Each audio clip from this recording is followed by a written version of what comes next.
talks about measuring backwards, because often we end up chasing moving targets, right? You set whatever your goal is. I want to make this much money, or I want to have this many downloads, or have this many followers, or bench press this much weight, or get this belt. And I know you do jiu-jitsu, right? It's jiu-jitsu? Yep. Yeah. And then you hit those things, and then you're like, you can't take that moment to like stay in them and be like, wait a second. The thing I'm doing right now 3 months ago was my like dream scenario, and now I'm doing it. And so it's really important to always measure backwards. Like if you were to make a list, we have the guys do this in our group. If you were to make a list of what have you accomplished over the last 10 years, right? You would start with, I've had 2 children. You know what I mean? Like that's got to be on the list. That's a huge. I've raised 2 children. I have 2 happy children. We've purchased a home, or we've moved twice. You've started a podcast, and so sometimes we forget to measure backwards because we're always looking. We're looking for the next peak, and I think it's really important to remember. Wait a second. Let's just like enjoy this view for a few minutes because it was hard to get here, and then we can climb again.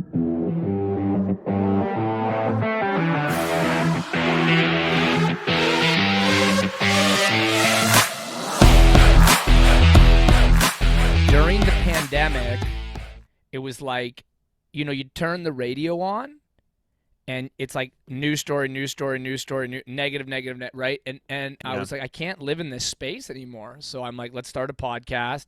I did 25 episodes during the pandemic, and it was fantastic. Like just talking to, I initially started with just talking to like my own mentors, like guys who had retired or other way. And then it turned into like all sorts of conversations. We explore. I mean, last year in particular, people were talking around George Floyd, like around equity and how that works out in a school. So a lot of the conversations did involve equity and race, but it was great to like, you could message. I messaged like a couple directors of education and be like, hey, I have a podcast. Would you talk? And they're like, yep. These people aren't like going to say yes to you. Hey, can we just talk? But when you say you have a podcast. So I had some great conversations and enjoyed the learning, because last year was nuts for teaching, right? It was just like we had kids on the computer while we had kids live. We had masks. We had kids splitting days, all sorts of stuff. So the podcast was like my happy place, I would say, my passion project. It was totally like just totally got into it. And what made, and you're not doing that anymore, right? I would say it ended in June. I ended in June with the 25 episodes I wanted. And then we started the school year again. And this is the next part of the story. The kind of the conversation. So much I learned during COVID about where I wanted to direct my time with my kids and my family. So much of that, it gave you a bit of a reset. It was like, wait a minute, I would like to be home for the hours that my boys are awake. I would really like to be home for those hours. And so some of the extracurricular stuff I was doing, the podcast, it just kind of like for a few months there, I was just like, I'm prioritizing family. And then out of a few months later, Vince and I started the online business that we're doing now. So it was just like, and then, having a side project in addition to an actual job, that's plenty. So that podcast just kind of, it ended on a high. Like my last episode was with a director of education of the biggest Catholic board in, I think, the world, actually, Toronto Catholic District School Board. And that was such a great episode. We ended on a high, and I left there feeling like, I don't know if we'll come back. And then you follow the direction of your life. And part of it was my kids. You've got young kids too. My kids are getting to an age now where if I'm not careful, all they hear from me is like discipline. And what I mean by that is like, we'll arrive at the beach, for example, on vacation. And my sons will like take off for the whole day, right? They'll just like go like catch frogs or like looking for snakes, like whatever. Yeah. And so in one respect, it's sweet because we've been in this hands-on phase for the last 9 years. So my wife and I are like sitting there talking, but then I'm thinking to myself, like, okay, what are my boys actually hearing from me in any given day? And you know what they hear? They hear a lot of like, Okay, boys, brush your teeth. Time for breakfast. Get your shoes on. Let's get to the beach. And then we arrive at the beach. They hear nothing from me. What's the Yep. next thing they hear from me if I'm not careful? Come on, guys. I need you to help pack up. Got to load the van. Time to go, boys. And so I don't want my boys to hear that from me. I don't want the only thing my boys hear to hear from me is to be like commands to do things they don't want to do. Right? So when we Yeah. stopped the podcast, it wasn't necessarily saying no to podcasting. It was saying yes to my sons. And I realized the windows are I'm not living with a sense of like fear. I think I'll always parent, like until the day I die. But I certainly know that the time we're at right now requires me to be incredibly intentional about what we're doing with the kids. If that makes sense. No, absolutely. So you said you had, what were the ages of your kids? Yeah, I have three boys. They're 5, 7, and 9. Five, Okay. 7, 9. Yeah. Yeah, yeah. No girls, huh? No girls. We thought the third one was. We absolutely were convinced. And then when we found out before he was born, my wife's like, it's another boy. And we both were like, oh, of course it was going to be another boy. Amy, my wife only has brothers. I have two brothers. So we've only grown up with boys. So it's high energy around here all the time. It's a lot of Oh, I bet. physical. Yeah. A lot of physical Just activity. with one boy. I just have one boy, one girl, 8 and 6. Yeah. And they're crazy, but his energy is completely different than hers. She'll like last night, my wife was holding my daughter and he just ran on the ground and tried to do a jujitsu takedown on her. I was like, stop, don't do that. Like she would have fell backwards into the fireplace. Like Yeah. it just chaos, just destruction and chaos. I can't imagine having 3 of them at home. You know what? It's always like everything is a blessing in some respect and a challenge in another respect. So there's many things I love about it, and I guess I don't know what I'm missing. You know what I mean? Never had girls, never had a sister, so it's okay. Yeah. Yeah. Yeah. Yeah. Yeah. That's fine. Yeah, I came from a family. I had 4 brothers, 4 sisters, and grew up in like a 2-bedroom house, small place, 1 bathroom. So that was chaos in itself. I mean, it was just constant wrestling and battling and fighting and craziness the entire time. Family of But 9. You're from 9. yeah, yep. Wow. Holy. What Big number are Catholic you? family. I'm the 3rd oldest. Big Catholic family. Yeah. Yeah. What's your background? You mean like religion? No, or like I meant like where you're like country. We're Italian. Like Oh, we're kind of like a European mutt. So we're Slovakian, Slovak, Polish, Irish, Italian. Yeah. Just a bunch of those countries. I think we're the most Slovak and Italian though. Yeah, nice. Yeah, Someone got like a 33 and me. Their results came back, one of my brothers, and there was like 20 different things listed. But yeah, I think Slovak and Italian. Cool. Yeah. Yeah. My grandparents all immigrated from Italy too. They had big families, but not as big when they got here. My parents are 3 and 4 or 3 and 4 siblings. So, but that must have been nuts. 9 is. Oh yeah. No, it was crazy. We'd wake up in the mornings and we'd have like 8 people lined up outside our 1 bathroom. Everyone's screaming, pounding on the door, telling the person inside to hurry up because they're taking too long. And when you're the person inside, it's really chaotic and nerve-wracking because you're trying to finish what you're doing. There's like 5 people outside screaming at you to get out. That's right. So yeah, a little different now, but for me, when I was growing up, anyone that had their own bedroom was rich. That was it. If you had your own bedroom, any of my friends, they were the rich kids. That's how you perceived it. Really? Yeah. Yeah. It was because it was me and my 4 brothers in 1 bedroom. And then my sisters slept in 1 bedroom, and then my parents slept in the living room on a pull-out couch. Wow. So for me, it was just growing up in that house. I was like, man, yeah, if you have your own bedroom, you're one of the rich kids. Yeah. But, Yeah. So now my kids get their own bedroom, so they're a rich kid because they have their own bedroom. That's it. That's exactly it. Yeah, it's interesting. It's interesting what your baseline becomes, right? Your baseline was the bedroom is rich, and now it's. Anyways, as you grow, you form your own family, you make your own decisions, do things differently.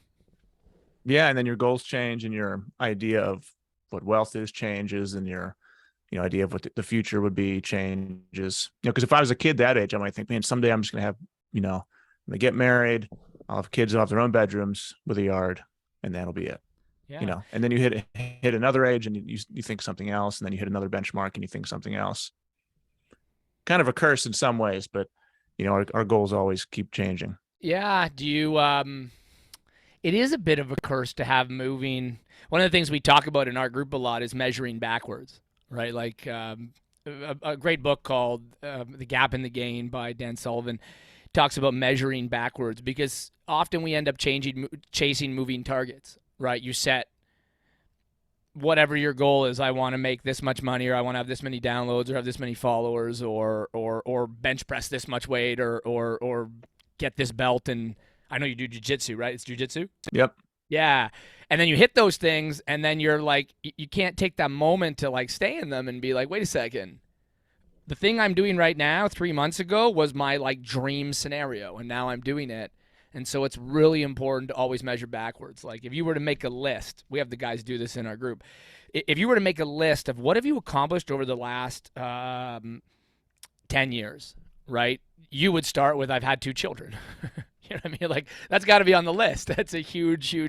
I've raised 2 children. I have 2 happy children. We've purchased a home, or we've moved twice. You started a podcast, and so sometimes we forget to measure backwards because we're always looking. We're looking for the next peak, and I think it's really important to remember. Wait a second. Let's just like enjoy this view for a few minutes because it was hard to get here, and then we can climb again. No, that's really wise. It's really good to think about. Me personally, I know I do that too. You know, it's always the next benchmark. How many of these things do I want to get done this week? And it's good for driving you forward, but you know, you can create kind of a chaotic mental state whenever you're constantly looking for the next thing.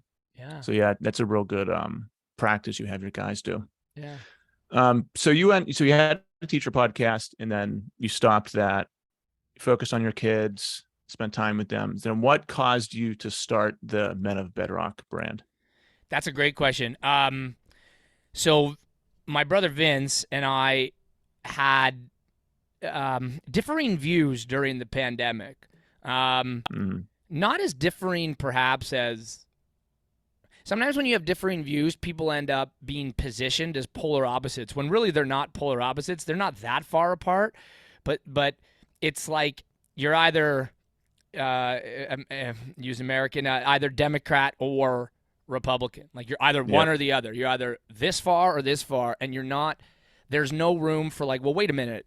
We actually agree on a heck of a lot of things, and so unfortunately, a lot got positioned around how far apart we were. And I think the biggest reason for that was during the pandemic.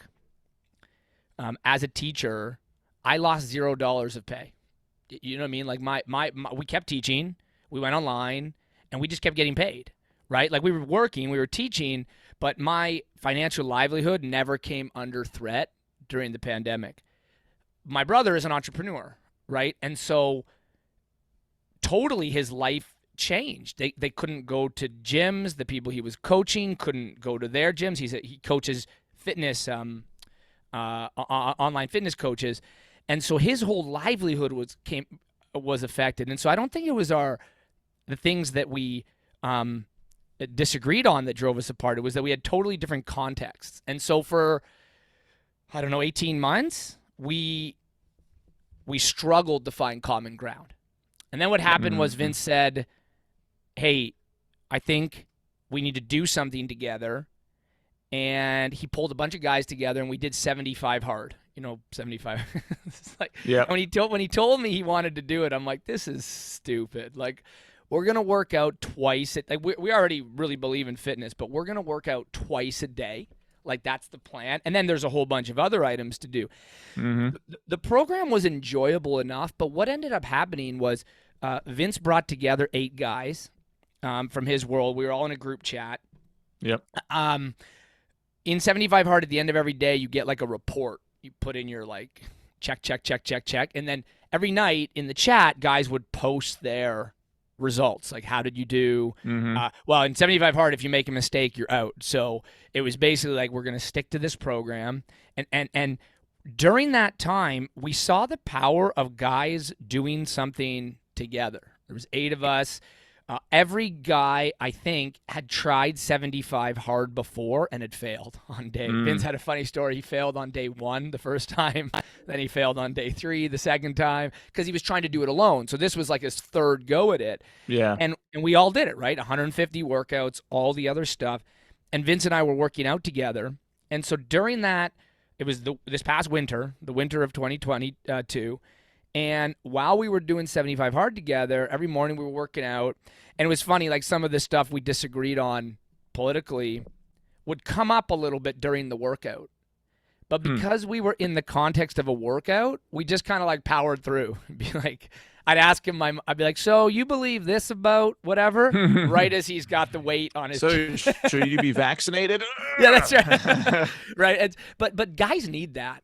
I think men, we can sit and talk when it's necessary, but I think we're way better when we're doing something. Like when what's in the context of some kind of physical activity. And so this really worked for us. So in these conversations, we were seeing firsthand how a kind of accountability and men working together could get people to a higher peak.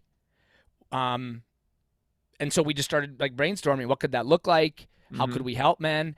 And what we came up with was our brand, Men of Bedrock.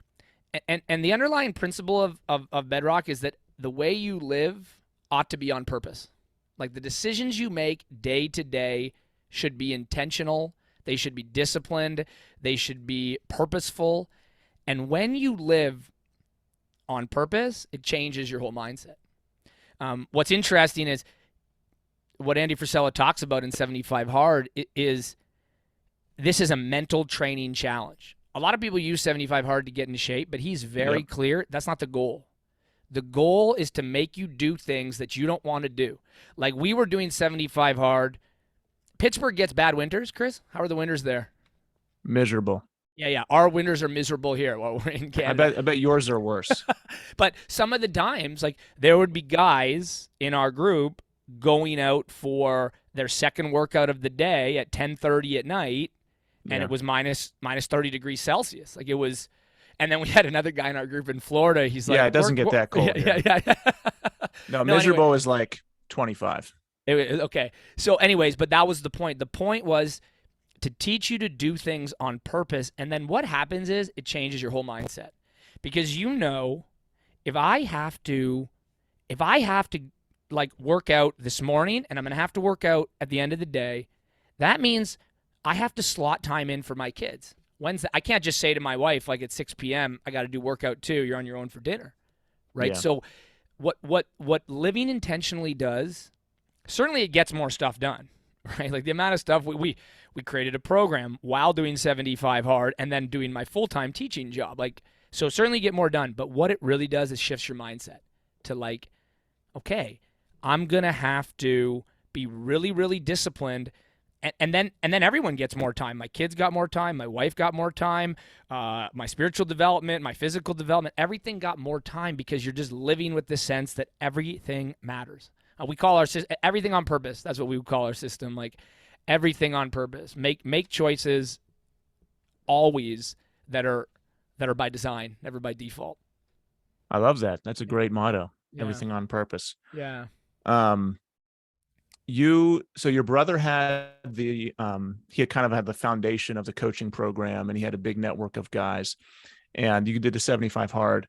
And with that group of guys, that was like your core Men of Bedrock people, right? No, none of those guys are in Bedrock. Okay. Yeah. So we did 75 Hard with just like some of Vince's friends, some of them who are guys who are in his coaching program. You know what? Yeah. Vince's coach is a guy, a man named Bedros Koulian. I'm sure you know Bedros is a pretty big name in the fitness space.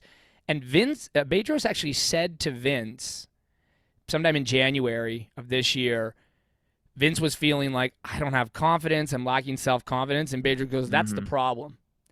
And he pointed at Vince's like gut. That's what he said. He goes, that's the problem. You need to lose that gut because you're walking around feeling like an imposter, right? You're feeling like you can't lead people because you can't even lead yourself, right? You. And so 75 Hard was Bedros didn't tell Vince to do 75 hard, but he said you have to get in shape. So then Vince said, all right, we're going to do this. I failed at this before, so he brought a couple guys together. Then when we were done 75 hard, to answer your question, then we had written our curriculum, and then we started advertising. So all the guys currently in our program were other men that we found through marketing and the advertising. Like ads. Yeah, ads. We didn't. Yeah, more or less. Yeah, just mostly. I'm in marketing. I have an ad agency. That's how here's the thing. There's such a mental cage that people like us can put ourselves in, or other guys starting dad brands. They think, well, if this isn't organic and word of mouth and spiritual, it doesn't matter. Like, it doesn't matter how you reach people and bring them into your program and help them, whether it's from a Facebook ad or it's from a direct message. Like, if they come to you in some way and you can help them, that's the only thing that matters. Yeah. You know what? If you don't have clients, you're not a coach. You just have a good idea. Yeah, exactly. That's what Bedros says. He's always like, sure, you can be a great coach, but if you don't market, you don't eat. So it's kind of like you need to bring in. You absolutely have to have clients, and that part's been a real. That has been the growth opportunity for me. To be totally honest with you, what I thought once we had a curriculum, I thought Vince would write a couple emails, put them on his Instagram, and we'd have people giving us money. That's how I thought marketing worked. Like, my brother's got a following. He's gonna write some emails, bada bing, and it's not how it worked. There was a lot of sales calls and follow up and nurturing and stress, I would say. Absolutely. You know what? One night I was stressed at the dinner table. And my wife's like, we play a game every night at our dinner table called Roses and Thorns. And tell me about it. Oh, yeah. So I would say this, Chris, and we can go into this if you'd like. The way I live on purpose in terms of my daily structure includes the daily habits I have for my kids as well. Because I know if I don't have habits in place every night at the dinner table, or for bedtime routines, or for one-on-one time, they don't happen. Work swallows it up. Other commitments swallowed up. So we're really intentional about the dinner table. We all the kids are involved in the preparing dinner. Every kids they all have jobs, like to clear the dishes or to set the table. We're really intentional about the dinner table. We have a chapter in our book about how to make that a ritual. And one of the things we do is we play games, because I'm sure sometimes you sit down for this beautiful meal and one of the kids just can the conversation doesn't go anywhere. It's just kind of like, you have a good day? Yep. Yeah, you have a good day? Yeah, okay. And then you eat and the meal is over. But the time of community, that opportunity to bond together, is lost. So we play games. One of the games we play is called Roses, Thorns, and Rainbows. And so Roses, Thorns, and Rainbows, everybody goes around. A rose is your highlight of the day. What was the best thing that happened to you today? Thorn is low, whatever the worst thing that happened in the day was. And a rainbow is, what are you most looking forward to for the rest of the day? And my boys have learned that rainbows is an opportunity to let us know about something they still want to do. So be like, my rainbow is that that's exactly right. My rainbow is we're going out for ice cream, maybe, right, Daddy? Yeah. So anyways, to go back to Bedrock, one night I said my thorn was I was anxious about these sales. And my son goes, why? Because no one will buy it? And then my other son goes, or that no one will like it. And my wife and I both burst out laughing, because I'm like, yep.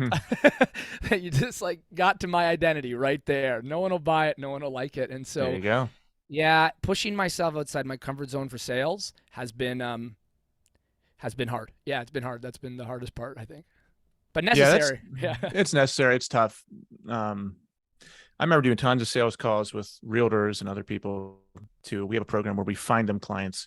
When I first started that, it was tough, because for whatever reason, if you grow, especially me growing up in this big Catholic family, you're very hard work oriented. Even if you're getting paid nothing, you just work. And the idea that you can get paid a lot of money based on a value that you have, was not making sense to me. And you kind of feel guilty whenever you're starting out doing these sales calls, asking people for money. Like the hardest thing for me was at the end of the sales call saying blah, blah, blah. And they would say, yes, we need your service. And you would say, okay, what's your credit card number?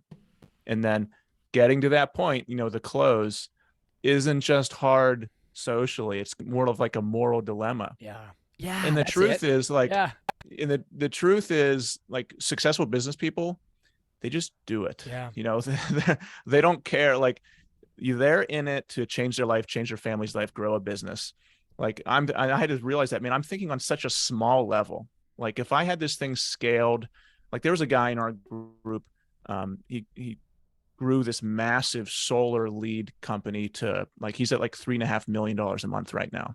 Wow. And yes, so he's doing like, his company's doing like probably 200 to 300 sales calls a day or something. I was like, man, I am this broken up and grinding over this closing of one sales call. It's like, this guy is in his office. He gets a report from his sales team. Hey, we had 300 sales calls, 50 of them closed today. He says, okay, good. That's what he goes through. And there's me on the phone being like, oh, I don't know if I can close this one sales call I have today. Why is it hard for you? It's not hard anymore, but it was because there was some type of moral issue with me where like I felt like, because it was so much more money than I was ever used to handling, I felt like it was unfair. Where the math worked out. Like when we worked with realtors, and when they close, the kind of people we were working with, if they closed a house, they would get $10,000, $20,000 commission. So we would provide our service to them for a couple $1,000s a month. And for me, I grew up working at McDonald's for $5.15 an hour. And then I remember it took me 6 months to get a pay raise of a quarter. And 540, yeah. bro. So to make the leap to this, yeah, I went from that to teaching, which is like, your income potential isn't great. To asking people for that amount of money was a huge like mind break for me. I got past it, but it took a while. It took a constant repetition and to thinking of it more professionally, I think. You know what I did? I put them into my phone. I put as we've been scheduling these calls, I put them into my phone. I used to have them in my planner as sales calls. I actually changed it, and what's in my phone now, it says serve them calls. So I put them in literally so it's a serve them call. And I think that mindset shift to me is really helpful, that the way I set up a call is like, tell me what's going on. What do you need that is not like, what's going on in your life that you're not getting to where you want to be? Listen, like legitimately listen. And then I say, well, this is what we have that might serve you, that might help you. And if they say, yep, that will help me, good to go. If they say, no, that won't help me, then it's like, it's great meeting you, but like I think the thing I have to serve you isn't what you actually. I mean, when you first start, you even cast your net amongst your friends. That to me was tough, right? Like talking to my friends, but who else are you gonna go? I didn't have leads, so you go with your friends. And I remember being out with one of my good friends and telling him, this is what we offer. It's this discipline program that will help you live on purpose, and it'll affect all the areas of your life. And he turns to me and goes, Adrian, that sounds amazing. I already live a really disciplined life. And I was like, great, let's just enjoy this coffee. And that was it. Like it wasn't personal. It wasn't like, well, you need to stop your limiting beliefs, bro. There's more for you. It was like, you don't need what I have for you, and that's okay. Maybe like the mindset of service. I got to keep reminding myself that if I can help them, wonderful. If I can't help them, wonderful. Like there's so many skills that you have to learn when you start a business like this. It's not just hey, I want to start a business, it's going to happen. It's like, then you got to learn the sales calls, then you got to learn how to close the sales calls, then you got to learn your emotions through the calls, then you got to learn you got to learn Instagram, you got to learn like we don't have a budget to, like yesterday for 2 hours I was trying to make this one thing work on the cover of our journal so we could get it published on Amazon. I'm sure a professional could have done that in 30 seconds. Yeah. But we don't have the budget. So you're learning everything, which is good, right? Like I'm on YouTube watching this tutorial and I'm like, okay, now I know how to do this skill. So that to me has been powerful too. Like in education, I'm a teacher. I'm currently a full-time teacher, and there's no incentive to change. You know what I mean? You get paid. Let me rephrase. There's no external incentive to change. Like I get paid the same amount of money, whether I do the job really well or really poorly. I think in the States, there's more, you guys get paid more or less based on some standardized tests and things. It's not like that in Canada. Um, No, it's not like that. No, yeah. nope. So we get paid like if I close up shop exactly when the bell rings and go home and then wing my net lessons the next day, I'm going to get the same amount of money as if I put a ton of thought and run like a super engaging lesson that just brings out the best in my students. So that mindset, unfortunately, can be negative because you're not motivated to do anything different. Now, the pandemic forced us to do things differently, and that's been a great opportunity to learn new skills. But in starting this new business, you have to learn everything. Like, you Yeah. have to learn, like, it's so crazy. You put stuff up on social. Like, to do a reel doesn't take 15 seconds. Nope. It takes hours. Especially like, when Instagram screws it up 10 times in a row. right? No, but you got to, like, okay, what's my concept? Okay, then I got to film it. Then I got to edit it. Then I got to music. Then I got to write the caption. Then now you have to have a piece of cover art for it. Like, it's just, but all those skills are now skills I have. So I'm not going to say it's bad. It's been growth, or like it's helped me grow. So I'm okay with that. And that's one of the things when I look back on our past of growing different businesses, because we started with our ad agency 5 years ago, and I grew it to a point where I was getting 3 times my teacher's salary, and then COVID hit, and I lost every single client. Oh. So that was pretty heartbreaking, but it also made me transition to doing something that was a little more meaningful to me, where I got more value, which is what Rising Father is. So, I still have some clients, I still do that, but I'm actively trying to grow this to reach more people. But I look back at that time now, like, oh, that was a failure or any of that. Like, that was me learning to do so many of these different things. Yeah. Like the thought of going on like a sales call with a millionaire realtor from Boston, cold call and closing them in 45 minutes, like 10 years ago, would have been terrifying to me. Yeah. But And like, now? that's something I do, that's like what, and it's not that big of a deal. And then same thing, like all the tech stuff, all the algorithm, all the reels, all the YouTube shorts, all that kind of stuff. And luckily I found a really great group of people from a Facebook ad. Like I clicked on a Facebook ad, I took this guy's course, I'm in his program, and I get to learn all this stuff, which makes the path easier. But yeah, like all these skills you learn as you're building, like the only way it's a waste is if you quit. That's it. Like the only way that all these things you learn gets thrown in the trash can is if you just give up, because then it's like you have all this momentum building, you all have all this compound effort going up, and then when you quit, boom, you just start over. You either win or you learn, right? Got to be your mindset. You either win or you learn. That applies to the kids too. Like that applies to parenting. I mean, this is why everything on purpose is our mantra. That is like, if you fail, use the metaphor. The other day I went for a PB on my way to dips and I failed. And my brother was filming it, so it's embarrassing. You can literally see the moment when either my mind went or my triceps went, like one or the other went. But that same mindset of like, and then what do I learn? Okay, I learn. Okay, I'm not ready for that weight. Maybe my form. The same mindset has to be applied to parenting, applied to marriage, applied to your job. You either win or you learn things. And I think when you operate that way, you live, again, I'll come back to this book. You live in you live in the gap, or sorry, you live in the gain. You end up living in a gain. And even if you're losing things, you're gaining because you're gaining the lessons from them. And I think that's just I don't know why more people don't see it that way. Maybe it's scary. Yeah, it's scary for a lot of guys. Embarrassing. Failure is embarrassing too.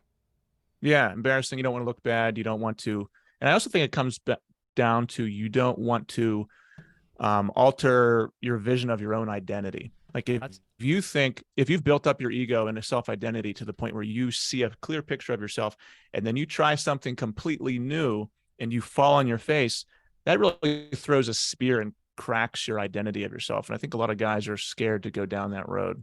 Yeah. If you see yourself as this big, strong, tough guy and you're a big bodybuilder, and then you go into your first jujitsu class, which terrifies you, and then a white belt who's 100 pounds less than you chokes you out, that's terrifying. You really question yourself after that. Your self-confidence it could either be shattered or you could be super motivated to come back to the next class. Yeah. And not, where guys split is where you see the two different types of people. Yeah. Yeah. Yeah. That's a powerful image, getting choked out by a white belt. And then what would the solution be in that moment? Come back, figure out how this guy choked me out. Where I think a lot of men struggle is there's a lot of conversation right now about manning up, right? Like, man up, like, the white belt choked you out. You need to man up and like be tougher, get through that, deal with it. And where I think that's a mistaken concept is that manning up or doing hard things only works if you're then equipped with some tools to be able to be better the next time. Right? So the guy who like gets a better mindset and goes into the jiu-jitsu studio, is he going to be able to choke that guy out if he doesn't understand any of the moves? Like, certainly he can improve his mindset, but he also has to be taught some tactics. I think a lot of dads don't have tactics for parenting. They're parenting based on only what they saw, which might have been good, might have been bad, maybe what they see on television. And I think it's so important to equip men. Like, I would never tell a new guy in our program, we start by building body. So I would never tell a guy to start with, deadlifting 300 pounds.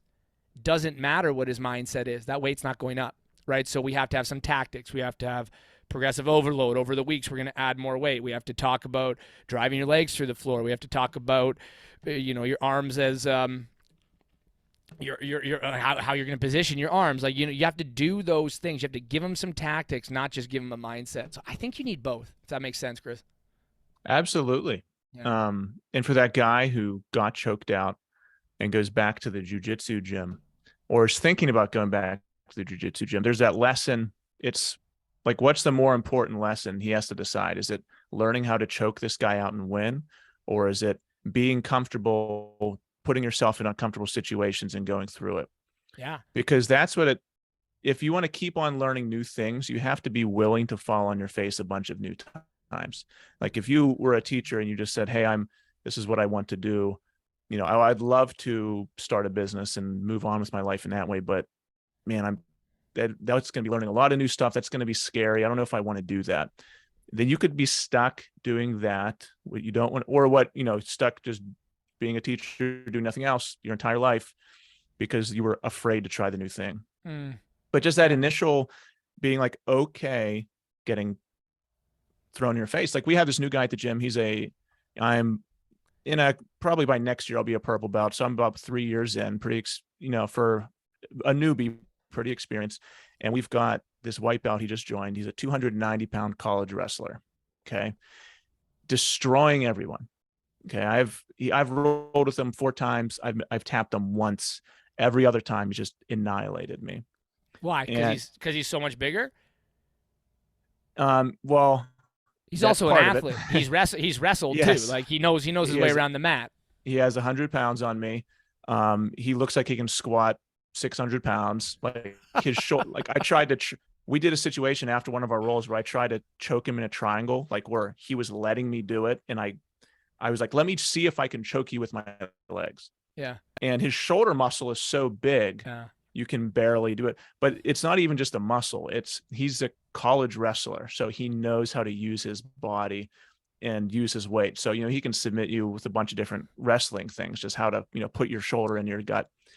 But like, I still asked to roll with this guy, knowing that he's going to beat me, knowing that it could be embarrassing if I thought, hey, I shouldn't be getting submitted by a white belt.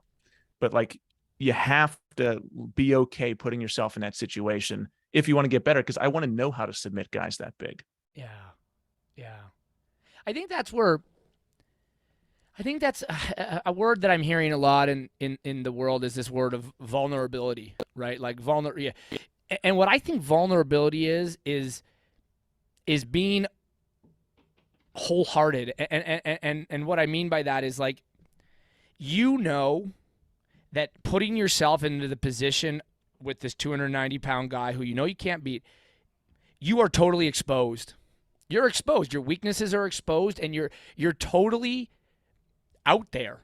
That's what I mean by wholehearted. Like you're out there. Like you're on display.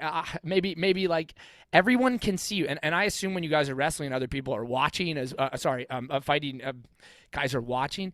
And I think what being vulnerable does is it creates the potential that in it being fully exposed, you are going to come out of there a much better version of yourself, right? You're going to go in fully exposed, and as a result, this trial will harden you, and you will become a better person, a better fighter, have a better mindset. You then take that home to your family, to your kids, to your wife, like to your job, and being vulnerable, knowing, I don't know if I can do this one. I'm not quite sure. I think you have to do that. You have to lean into those incredibly uncomfortable moments. And I don't think vulnerability means just like telling everybody about your personal life. I think that's how it's miscued a lot. Vulnerability is being totally exposed, kind of letting your heart be able to be broken, your body be able to be broken, but knowing that if you go through that experience, you'll be better on the other side. I've struggled with that. That's something I've struggled with a lot of my life, being vulnerable, because it's uncomfortable. Super uncomfortable, right? Yeah, in some ways it's easier to just stay in your lane and stay on your path. Yeah. And even for me doing, I transitioned my brand in the 1.5 years it's been going many different directions in terms of the type of content I put out and my message.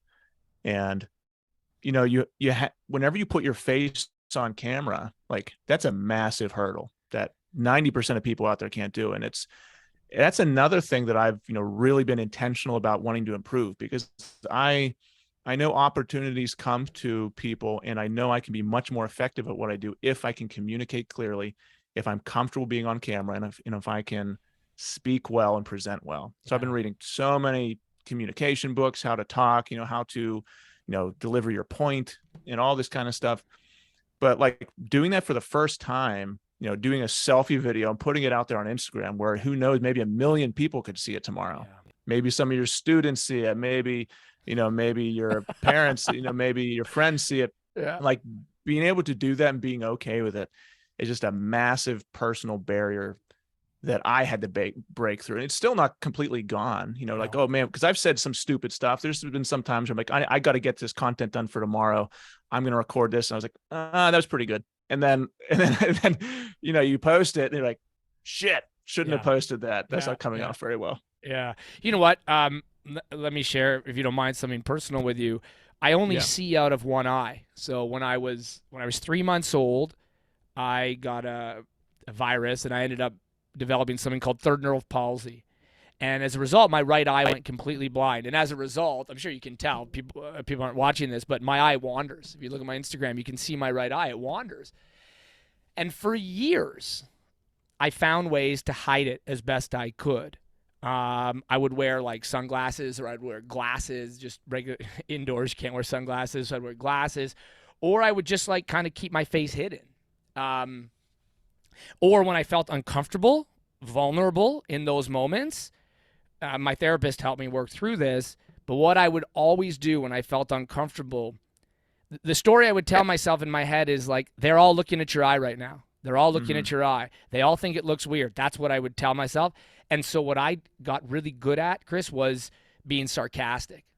So when I felt like tension or like that exposed feeling, and I don't think it's dissimilar to you trying to choke out the 290-pound guy. You feel exposed. You find a way to hide. And how I hid was through sarcasm. I'd crack a joke. That's what I'd do. So that then I could say to myself, oh, good, they're laughing. And there was like a release of like, for me, it was like, okay, they're not thinking about your eye right now.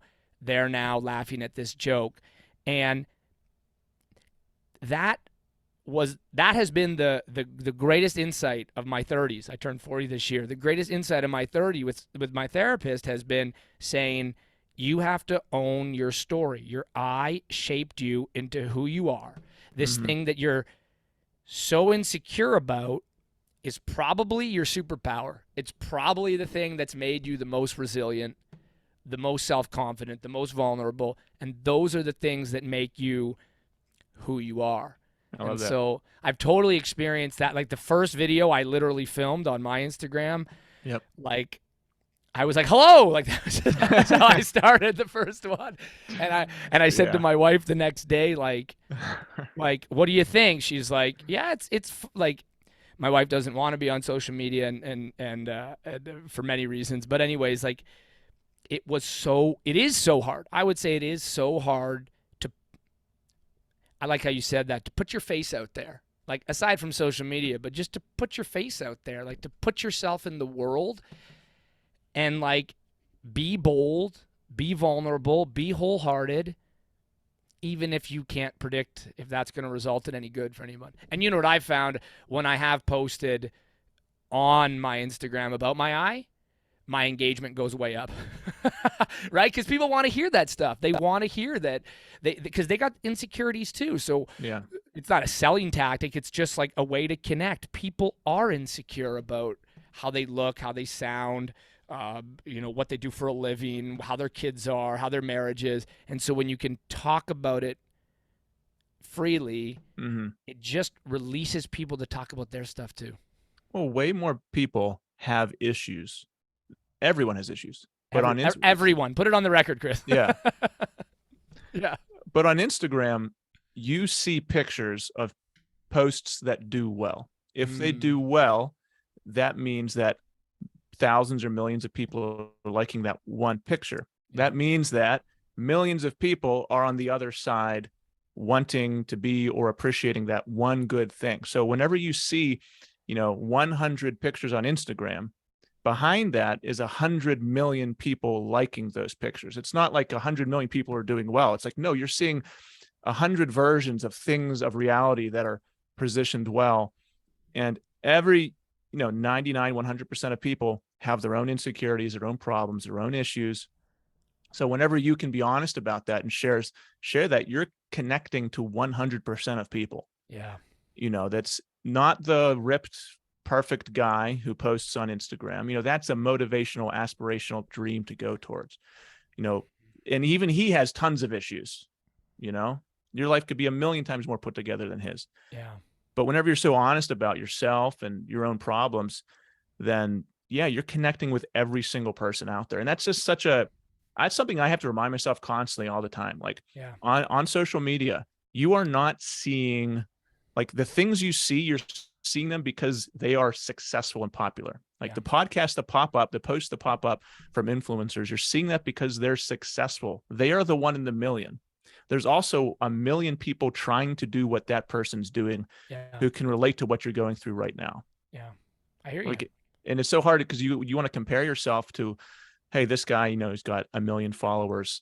I see his posts all the time. And every day I see his posts and it gets me upset that I'm not at 1 million followers. No, you're seeing his post because he's already successful. Yeah. Yeah. It's a great point. Why do you think we do that to ourselves then? Like, how many users are on Instagram every day? How billion users, whatever. Why do we compare then? Like why? Like that's actually why my wife got off social media, because when we had our kids 10 years ago, a number of her girlfriends had kids and they'd all post stuff on Facebook. It was like, Ronan slept through the night last night, 14 hours straight, or Ronan didn't wake up for a ball, as if like they did something to, they just won a genetic lottery where their kid was calm, right? And my wife like started internalizing it around like our kids slept 20 minutes and then was up, and then another 40, and then was up, and then 8 minutes. So she just couldn't see that because it was always, well, if their life is this way, I just can't put myself, I can't let that make me feel worse about myself. And yet people keep going back to it. Is it? That's something that is a struggle for me. It's something that I ponder all the time. It's something I journal about. Yeah. And it's not because of social media. Social media just made it extremely easy to do. Yeah.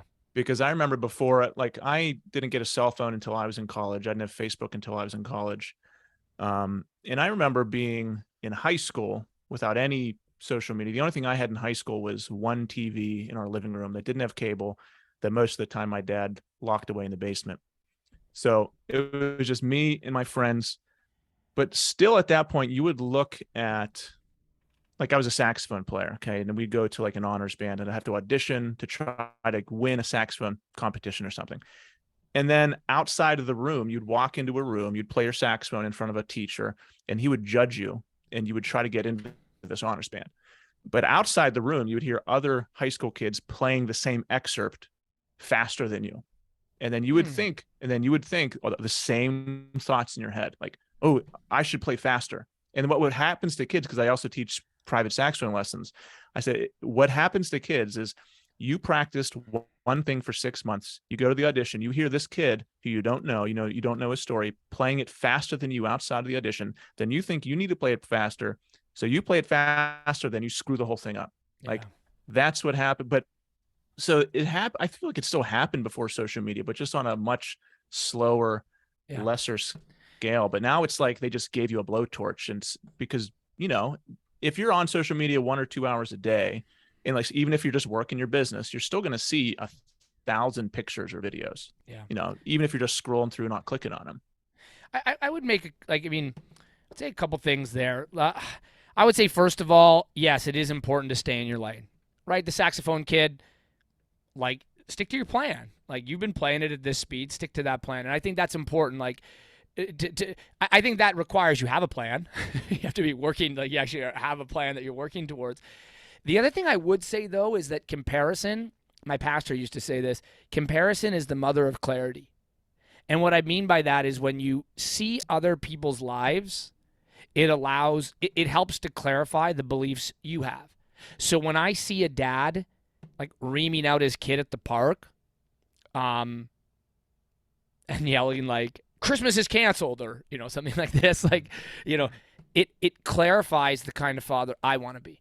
I want to be a patient father. I want to be a connected father. I want to be an understanding father. And so by comparing, sometimes it does, if you're thinking critically enough, can help you realize, okay, that's something that I could contrast what I'm doing against so that I can become better. So I absolutely understand that social media is not something we should compare to, because it's the 1 in a million things that we're actually seeing.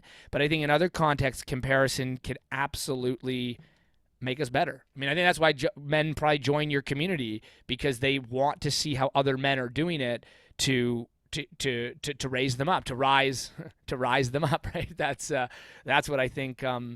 Comparison can be valuable if you use it to get you to your goals, I think. Yeah, if you're disciplined with how you think about it. In the example I gave with the saxophone player, for that specific situation, stick to your plan. Don't, the second before you perform, say, I'm going to try this faster because the guy outside is playing it faster. And then, if you can use social media intentionally like a tool, and you have your own emotions under control, then I think then that it can be. Because if you're, broken a little bit on the inside, or you're really looking for some mentorship, or you're looking for a group to fall under, you can go down some holes that are either bad for you or really good for you. There's a guy on social media who has another dad brand, and I've been following his page, and I'm literally watching. He's getting, his following is growing exponentially to ours. And I've had to say, I can't check that page anymore. I love what you said. You have to know your emotions, right? This guy's page triggers me. And so I have to protect myself from that. It's not bringing me, that comparison is not rising me up. That comparison is bringing me down. And so I have to find other things that I can compare to that aren't so far out of reach that they're just going to discourage me, but are going to help me rise. And so I think knowing your emotions, knowing yourself, knowing what triggers you said that great, Chris. That's where I'm going to put my time. And I go through the same thing. And what I come back to is, you don't know their story. It's Yeah. just like going to the gym and seeing a guy who's more in shape than you. You don't know that he could be on steroids, which I'm finding is like lots more people than I thought. Yeah, my Look brother at Jim, says like if a guy's jacked at our age, he's on juice. That's what my brother I, says. I just that's blowing my All mind. of Like them. I Yeah. joined this new gym, a powerhouse gym, and like the more I talk to these people, it's like, wow, so many people are on steroids. But that's besides the point. You Yeah. don't know how long they've been training. Like this could be your first week. Maybe this is a 10-year journey for them. Yeah. And even if they say, oh, I took a couple, this is my first time at the gym. Yeah, maybe they took 1 month off. But same thing. There's dad brands that explode and other ones that don't. And there was this one particular dad brand where I was going through the same thing. I was like, man, they are getting 100 followers a day. There's 1,000 more followers than last week. What do they do? And in it, comparison, like you said, can be beneficial because one thing that happens on social media is it's algorithmic in its patterns. If a pattern is successful, the Instagram account, the brand will boost your content if it's similar to something that's successful. That's just a fact of life on social media. Yeah. So I was looking at his stuff and say, what's he doing? And you can either say, I'm going to do exactly what he does, but you got to not do that. Got to stay true to your message. But then I said, man, all this organic content is just blowing up, and it makes you ponder changing your message or changing your tactics. That's a good and word, Chris. Ponder. Ponder is a great word. That's a great word. Yeah. And I write this stuff down. I say, because I know I'm going to be tempted. If I see someone else doing something really successful, I'm going to be tempted to change what I'm doing. Yeah. And I have to write it down, say, hey, you're thinking about doing this. Why are you thinking about doing it? Is it because he's successful right now? Is that why you want it? What's your long-term vision for the brand and for your community? Yeah. But then for this one specific person that I was looking at who was just blowing up, like he started way below me and now he's like above me. I'm like, what is happening? But then I saw one of his ads popped up specifically towards gaining followers, which is fine. You're a business. Do whatever you have to do to be successful. But in my mind, I was saying, all of his organic content is so great. He's doing this way better than I am. And I didn't know that he had all these ads running, paying money for, that was getting him tons and tons of followers. Yeah. And you can check that on anyone's profile. You can see if they're running ads. Yeah. But to me, that was my own thing. You'll have to show me how to do that. That would help me with some of these comparison games I'm playing with myself. Because I didn't know that. I didn't know his story. I didn't know where he came in. I didn't know how much history. I didn't know he's putting money into it. Yeah. And so I made that own story up to myself and hurt myself because whenever I feel like that, I do less good work that day. Yeah. Yeah. I'm less creative. I'm more negative. I feel down. And then I put out less good content. Yeah. And I get less done whenever I play the comparison game. Yeah, you got to do that. What we talked about at the start, you got to measure backwards, right? You have a growth mindset. I've listened to enough of your stuff to know that you want to rise. Your brand is very well chosen, right? You want to help fathers rise, but you got to also look at where you came from. I think it's so important to look at where you came from so that you can recognize I am on the mountain. Maybe I'm not at the peak, but I am absolutely not at base camp anymore. I am absolutely moving up. And if you don't take those moments to ponder, I love that word, like, what am I doing? Is it aligned with my goals? Is it getting me to the peak that I'm climbing? Then yeah, you can get distracted. You can fall right off the cliff, right? Yeah, it's a daily struggle. And that's why I think for me, just journaling has really helped that out. Like, yes, when do you have these thoughts? Is it after blank? And even just, a week of tracking my thoughts and all that stuff, you can say, man, you were doing this. Like I have a blog style website also. Like I was writing a blog on my goal. One of my goals for the day, when I checklist was to finish this blog and publish it. Yeah. And without even looking, I picked up my phone. I clicked on Instagram. I did a quick scroll, saw this one guy's post was exploding. And I felt immediately within 10 seconds, took me off track, made me feel worse about myself. And I was like, oh, whenever you have a task to do, Chris, you need to understand that you need to not look at it. Put your phone away, get your thing done, because you know this about yourself now. If you see someone, whether it's good or bad, it's a fault of my own. It's something I need to solve. If I see someone else doing super well, and I will begin to question myself why I'm not doing that well. Yeah. But that's not going to make me quit. I'm still going to go through. Like, that's the thing. Anyone that sticks with it is going to be successful. I truly believe that. I believe that too. Like whenever I'm 50, I'm going to want to say, thank God when I was 35, I didn't quit. Yeah. Like, Chris, do you know, have you done the Enneagram before? I think my Yeah. wife, like a year ago, Do I the kind of remember Enneagram. that. I do the Enneagram. It's a personality, helps you understand your personality. But what I love about the Enneagram is it helps you understand your type. What you're describing to me a little bit is type 3. It's what my brother is as well. It's the achiever.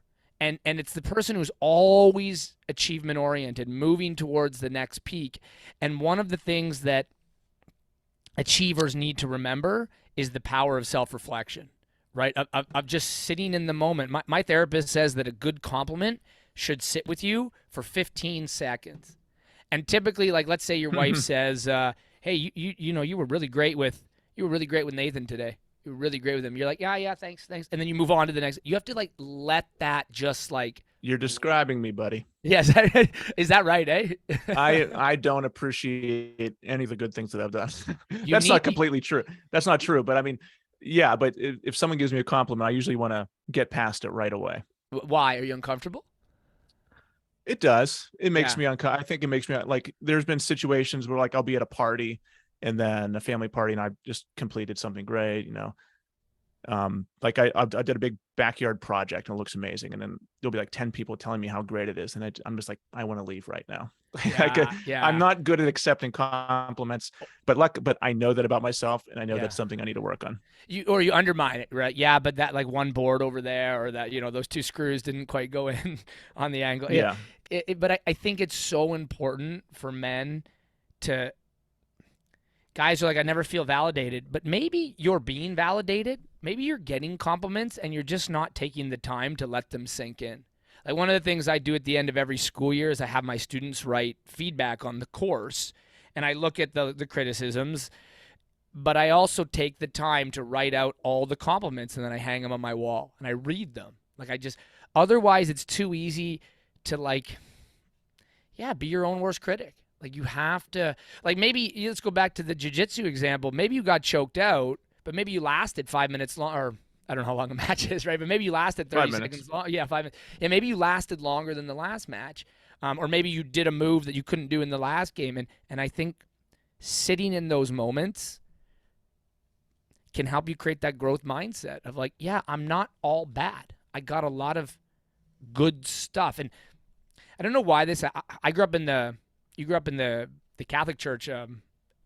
I grew up in the Christian church, and Christians are really good at letting you know about your sins. I'll use the S. They're really good at like letting you know that you've fallen short. Really good at letting you know how much you need to be saved, and those aren't bad messages when communicated properly. But a lot of people grow up feeling like they're just a big failure. And you have to take time to be like, no, I've got a lot of good stuff going on. I got a lot of good things. And sitting in those moments can really help you form a sense of identity that you're okay with. Yeah. Absolutely. Yeah. And it's not just that you tell yourself you're doing good things for the sake of it. No, I don't believe in false praise. I don't believe in that like self-love. Like if you're overweight, that's a problem. Yeah. Like I don't want to shame you for it, but we need to address like the fact that you being overweight that means you can't show up well for your kids. Your kids want you to go jump off a cliff on the camping trip and you can't do it because you're out of shape. We need to talk about, okay, what are the contributing factors? Maybe there's some medical things we need to pay. So I'm not about like love yourself, you're perfect the way you are, but I'm certainly about asking people to step up to the next level. And I think that's okay to do that. I really think that's okay to do that. Yeah, 100%. And whenever you do build yourself up, I'm not against positive affirmations or any of that kind of stuff. I say use it like a tool. If you need it one day, use it. Take whatever's going to get you to get your list done, do it. And even if that's, you get the compliment, you feel good. If you're in a better mood, you can get more of your stuff done and be a better husband and father. 100%. Like same thing with even like taking, I know so many guys are against naps. I'm a big power nap believer Yeah. because for me, like it doesn't work for everyone, but for me, I can take like a 7, 8 minute power nap and I am a new person. It's way more effective than me drinking a Bang energy drink. Like Mm. if my eyes start to droop, I just know I can barely make sentences anymore. I'm like, all right, I got to lay down for 8 minutes. I lay down, I can feel my like face change and I just, boom, I get up, I feel great. Yeah. But like I do that, so that it changes the rest of my day and I feel better. And when I feel better, I'm better at business. I'm better talking. I'm better husband. I'm better father. I'm more happy. I'm a different person. Yeah. Same thing with working out, doing jujitsu, all that kind of stuff. Like if after you take care of yourself like that, I have new thoughts. It's like, I'm not just better. Like I feel like I'm a different person after I do these things because it changes your brain. It does. It changes your brain, and one of the things we teach our guys is at the end of every day, they have a daily check-in they do, and we say write your top 3 wins or your best 3 things today, and it changes your. There's always 3 things that are worth reflecting on. Even if you lost at something, you learned something. So even losses can be reframed as wins, and I think we need to take the time to do that, to validate that we're trying. Now, I would say there are some people who aren't, who are just like have settled, and they need to be called to a higher level. I don't think I think there's always like good things, but I also think people have to earn it. Like if somebody is overweight and you say, you're great though, because you went to the gym once last year. I think what we do need to have is like benchmarks, and we say, let's set a goal. You want to go to the gym 3 times a week. And then when you do that, you are going to feel so good about yourself when you do it. And then let's reflect on those things to help us continue moving forward. So I think there has to be like a goal, has to be like benchmarks that we're trying to hit, and then there has to be validation of those benchmarks along the way. And those 3 things really get people moving. I'll tell you that. Yeah. And this is such a simple thought, and I've been thinking about it recently, but you know, if you say, hey, I want to change my life in the future, like you have to actually change your life. And that Yeah. doesn't, and Yeah. that's, Yeah. it's so stupid to say. And I know that, but like, that means that if you want to be financially free you want to lose 100 pounds, like everything you do today has to be different than everything you did yesterday. Like your entire day literally has to be different. You have to change your life right now. Like if you want it to be different in the future, right now has to be different. If you're used to waking up at 9 and watching TV for an hour and a half, and then like, no, tomorrow has to be different, or else nothing is going to change. Yeah. It's tough. Like if you're a guy and you're just used to 35 years of doing the exact same thing, and it's like, okay, it's time to change. Like, yeah, you might have to eat at a different time. You might have to eat something different. You may have to, like, the world as you know it has to be different if you want a different world in the future. Yeah. I agree. 100%. Yeah. Um, so let's end here. Sure. It's been awesome talking to you. Yeah. Yeah. Um, with your program, guys come into it, and you said there's like a group message where people talk, you support each other, and you said, what else does your program look like? Like if some guy's looking for more guidance, or what else happens in your program? Yeah, that's a great question. So, what happens in Men of Bedrock is someone would come in, and we have 3 4-month focuses. So, in the first 4 months, what we focus on are establishing 5 high impact habits. The first high impact habit is the last hour of the day. Last hour of the day is actually the most important hour of the day because it shapes the tone of everything that follows the next day. A lot of guys like, I can't wake up early. It's like, yeah, no shit. You went to bed at 1 a.m. So we help guys establish that how are you going to spend the last hour of the day. Number 2 habit is how are you going to spend the first hour or the first 30 minutes of the day, and we talk about stacking wins. So my 3 wins every morning are I'm up at 4:30, 4:35, I empty the dishwasher. Active service sets the tone of the man I want to be. Win number 2 is I journal. Win number 3 is I fuel and I get ready for my workout. So Last hour of the day is habit 1. Habit 2 is first hour of the day. Then habit 3 is the gym. Guys got to be in shape. So most of the guys in our program in 3 months lose, depending on where they're starting, they lose anywhere from 20 to 40 pounds because they're back in the gym. And so in the first phase, we're really focused on helping men become intentional by putting those habits into their life. The way that we help you do that is we send you a journal, which helps guide you through. It's a custom journal that we've written. The second thing we do is we have a weekly call. Men check in. That's a fantastic time. But the most valuable thing we do is we put you in a group chat of 8 guys. And every day there's exactly how Vince and I did it when we did 75 hard. We have 8 guys in the group. Everybody has a checklist of their non-negotiable daily disciplines. And every day they're checking in with either did it. I started at night. They either give a green check or a red X. All their habits for the day.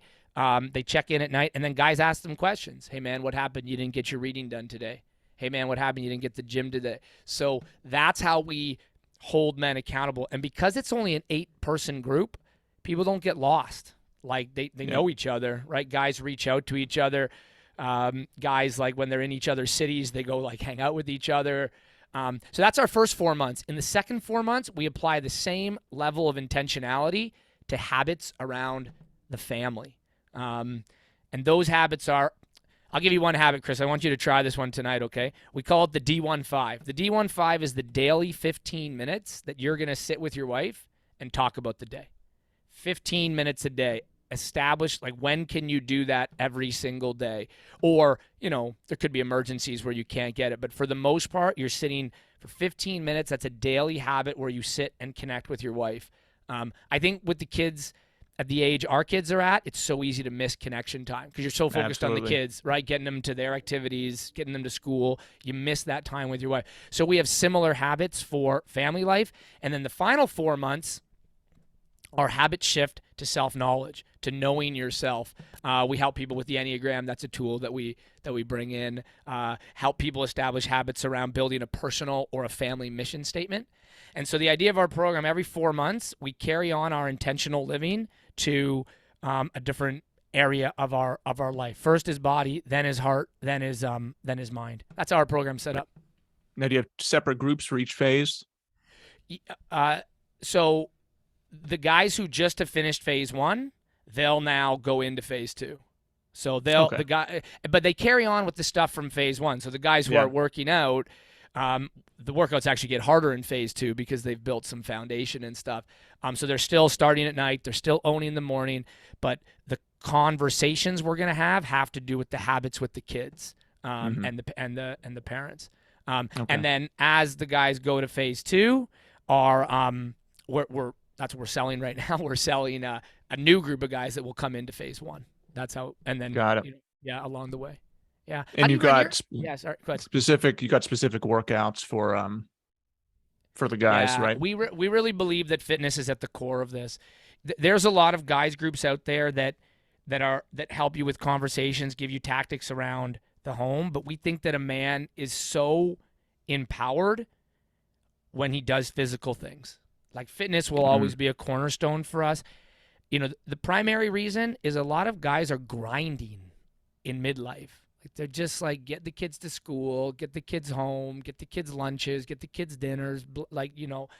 Physical fitness is like, how did you describe it a second ago? It's like, it changes your whole energy. Yeah. like I PB'd on my deadlift this morning. I feel phenomenal.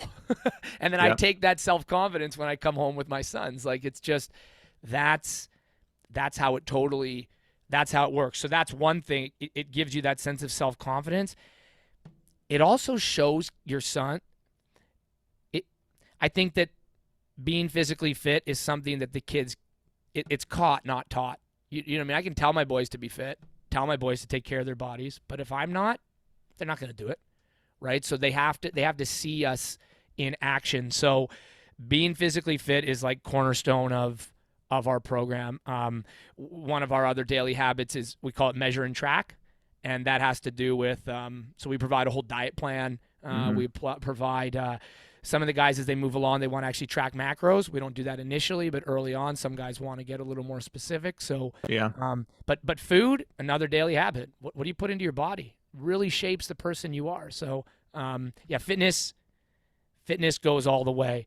I would say we're not a group of guys who are trying to get down to like 5% body fat, but a lot of our guys are going to get pretty ripped and lean. Like we're lifting heavy weights in the gym. Like, yeah, we're not like a beginner.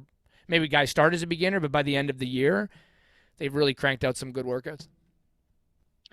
Yeah, it's being ripped is fun. Before I was married and had kids, I was at that point.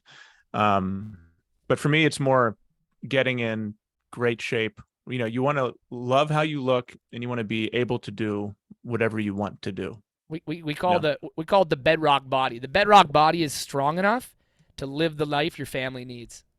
You know what I mean? Like if I'm ripped, but I can't carry groceries in for my wife, I'm just a douchebag. Like, it's like, yeah, you absolutely, like, we were camping this weekend. My sons wanted to like climb up the rapids, and I was like physically straining to hold my 5-year-old on my back.